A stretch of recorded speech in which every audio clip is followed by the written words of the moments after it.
This is the audio log of Medical Supervisor Peter Raleigh, dated October 29th, 2145. We have exhausted all known forms of drug treatment in hopes of finding a way to abate this strange outbreak of dementia, and I have yet to receive any additional data from the psychiatrists back on Earth. Options are quickly dwindling. Approximately 80% of all extraplanar participants exhibit signs of mild neuroses within the first 48 hours after returning from their expeditions. Within 72 hours, 75% of patients exhibit extreme signs of paranoid delusion and violence. We have isolated these cases in hopes of finding the pathogen. As yet, we can find no biological contaminants that would lead to such drastic changes in cognitive processing. It seems that whatever this pathogen is, it attacks higher brain functions and only leaves more basal functions in the lower brain stem. We've witnessed that a high percentage of subjects lose ability for rational thought and communication skills, and then the physical changes become evident. Subjects in this group appear to atrophy. Skin pales, muscles become slack, bone, teeth, and fingernails become almost translucent, veiny sinews of their former selves. I have never seen anything like this in my career. Our observations continue. This is the audio log of Medical Supervisor Peter Raleigh, dated November 1st, 2145. Patient 0432, a Private Steve Jensen of the UAC Darklight Armor Corps Division, expired today at 15:43 of a self-inflicted gunshot wound. This is approximately 110 hours after his return from expeditionary missions. Private Jensen was suffering from paranoid delusions and full-blown dementia. Treatment was unsuccessful. He was the last surviving member of his outfit.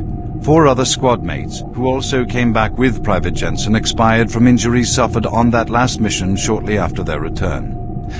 Before his death, Private Jensen was heard screaming in both English and other languages. Something about demon hordes feasting on our souls. The other language was later discovered to be Aramaic. Due to security concerns in the area, I've secured some armaments within my office.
Making progress, Marine?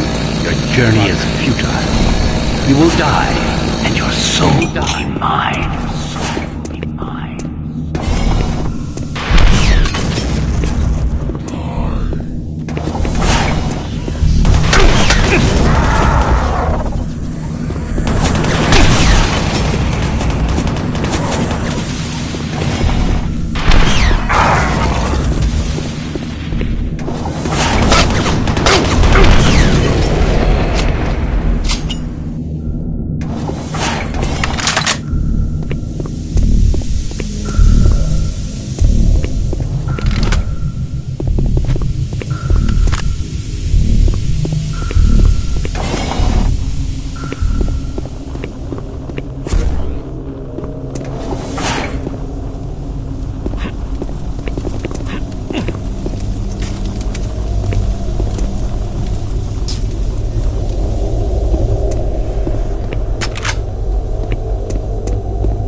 There. Oh, thank God.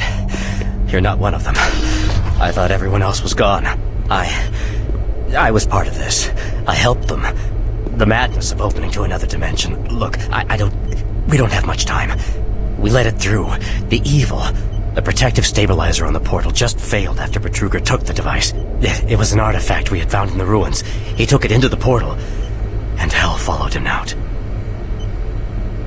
You have to help me first. I'm going to try to get the teleporter systems running again. The areas are destroyed around us, so it's the only way through this part of the complex. You need to find me a working plasma inducer. It's all I need to get the teleporter working. You can look for it in operations. I have a security clearance. I'll unlock some doors for you. There. We don't have a lot of time. Please hurry.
Warning.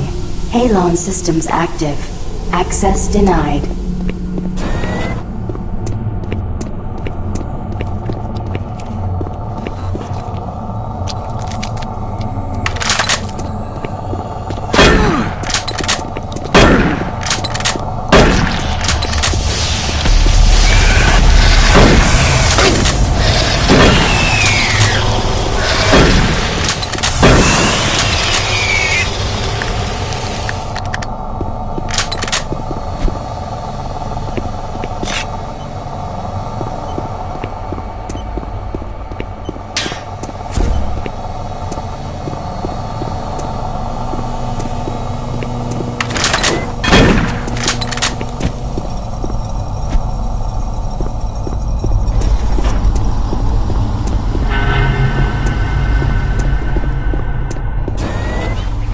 Medical Report 16-8, dated November 2nd, 2145. Patient 0433, Private Steve Jensen of UAC Darklight Armed Vision, expired 1543. Private Jensen was suffering from paranoid delusions and full-blown dementia. Treatment was unsuccessful. Initial psychiatric interviews suggested only mild psychosis with speech, motor activity and thought processes within normal range. Paranoia being the only psychotic element directly evident. Reference interview G8A. Private Steve Jensen, October 18, 2145. UAC psychologist Dr. Hooper interviewing Steve Jensen, male, age 27. Steve, can you talk to me about the last few weeks, please? I don't want to talk. Well, I'm here to help you, Steve. I've tried talking. They think I'm crazy. You think I'm crazy. They, your colleagues, aren't doctors. Let me help you. Help! Nothing can help us. Prior sessions over a period of 72 hours reveal rapid deterioration of both physical and mental capacity, with behavior inconsistent with any known patterns. The patient was responsive for brief periods and had to be restrained during interviews. Reference interview H-3-2, Private Steve Jensen, October 21st, 2145. Tell me what you see, Steve. I don't want to see it anymore. I don't want to feel it. They'll be here soon, and then you'll see it. Can you talk about what you see?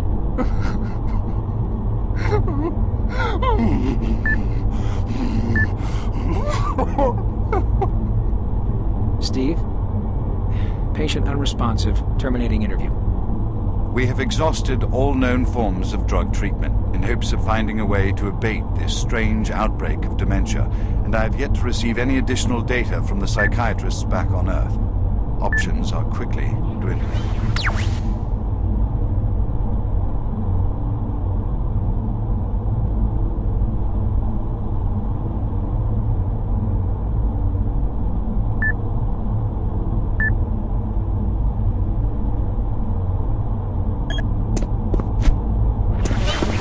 Medical Report 16-8, dated November 2nd, 2145.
Halon systems deactivated.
Audio log for Phil Wilson, medical technician, Delta Labs, October 20th, 2145.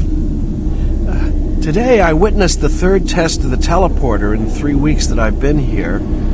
Volunteers are becoming harder and harder to come by, and it isn't difficult to see why. They all come back screaming like loons about demons, pools of blood. It's real fire and brimstone stuff. At first I wasn't paying much attention, just doing my job, but the last was Robert Clayton. Now, I met him my first day here. This guy chews up rocks and spits out gravel. He's tough as they come. Having to sedate him and drag his drooling body to the isolation room, it's really freaked me out. I'm going to put in for a transfer as soon as I'm able.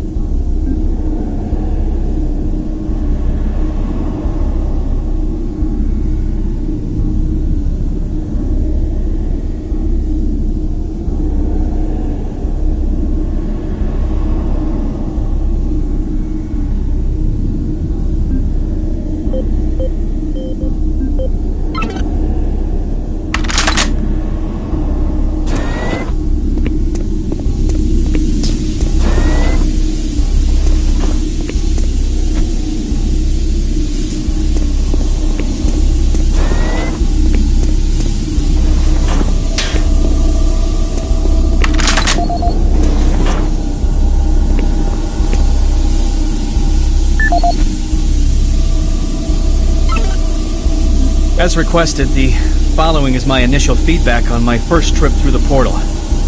Private First Class Frank Cinders, dated October 15th, 2145. I don't know exactly where to begin. Obviously, I survived the first trip and feel no worse for the wear. I'm not feeling any of the symptoms reported by the others who have gone in before me, but I'm at a point where I'm still trying to process everything. Thankfully, the place looks deserted and devoid of any life, but the flames and heat and stench of the place, it smells of death, decay, and burnt flesh. Tomorrow we're going back in with some of the eggheads, Science Division, to start securing forward positions, and we expect to start sending out the mapping droids at the same time. I feel I must admit on a personal note that I've got a really bad feeling about this. I don't understand what we're doing there or what we hope to prove. PFC Cinders, signing off.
Excellent.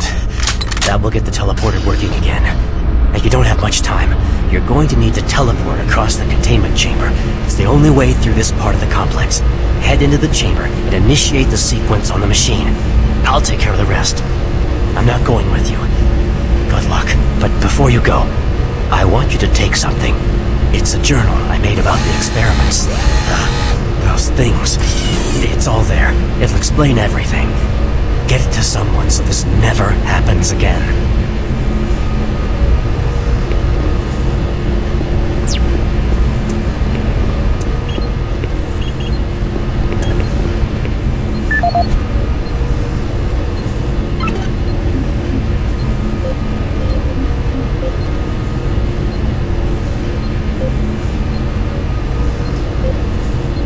My name is Ian McCormick.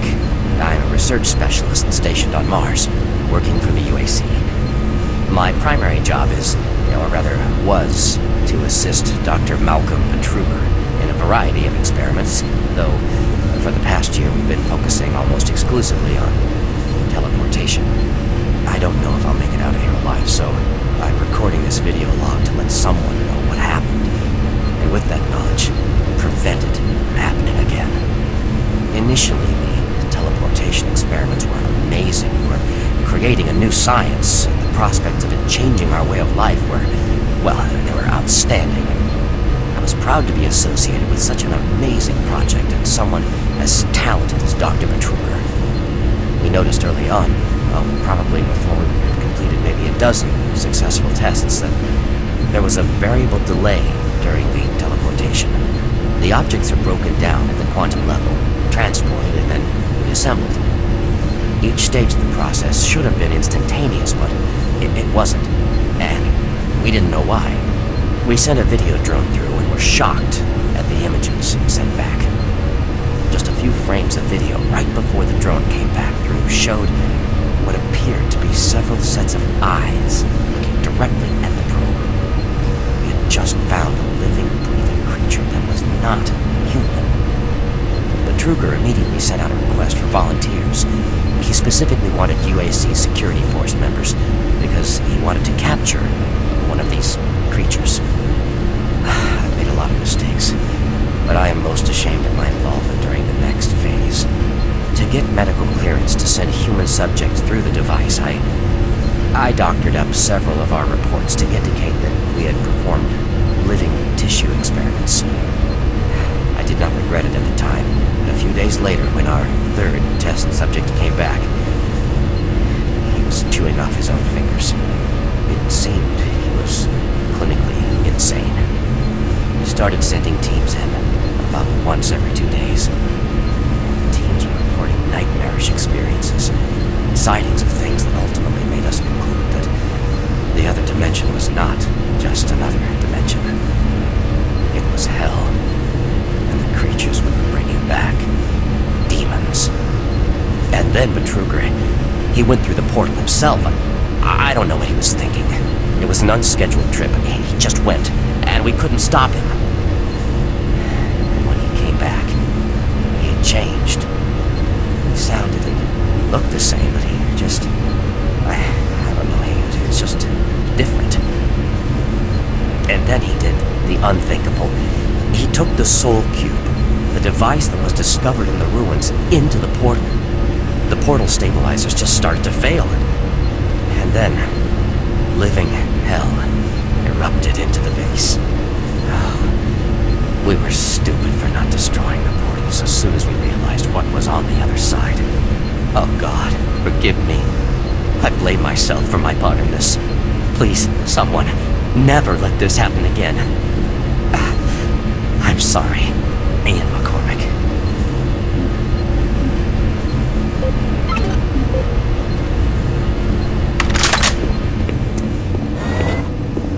Decontamination process started. Decontamination complete. Have a nice day.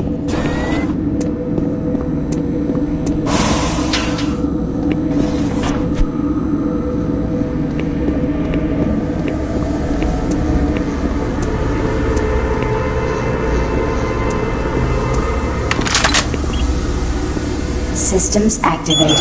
Teleportation will commence in T-3.